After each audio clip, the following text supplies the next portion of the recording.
साईराम, श्री सत्यसाई सर्वधर्मीय सामूहिक विवाह महोत्सवमध्ये तुमचं स्वागत करतो। आपलं नाव काय आणि आपण कुठल्या गावावरून आलात? मी विनोद मधुकरराव बुटले, मुक्काम पोस्ट सरूड, तालुका बाबुळगाव, जिल्हा यवतमाळ येथून आलेलो आहोत। तुम्हाला या सामूहिकबद्दल माहिती कुठून मिळाली?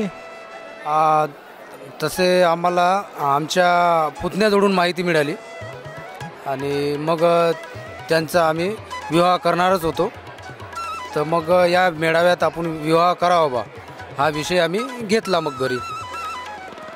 या सामूहिक विवाह पद्धती जे आहे त्यामध्ये काय त्याचे फायदे आहे? मुलांना काय फायदे, मुलींना काय फायदे?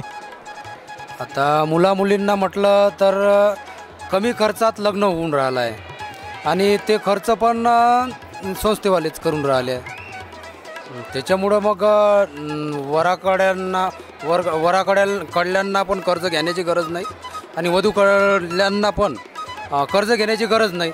थोडक्यात आपलं काय करायचं ते घरी आणि इथे लग्न सोहळा साजरा करायचा ह्या हिशोबानं आहे ते आणि उत्तम आहे।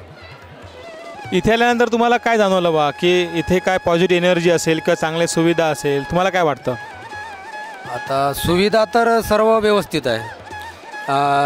जसं आता जेवणाची पण तयारी चालूच आहे, जेवण चालूच आहे आणि बसण्या उठण्यासाठी ACच्या रूम आहे, सगळं व्यवस्था व्यवस्थित आहे। थँक्यू साईराम।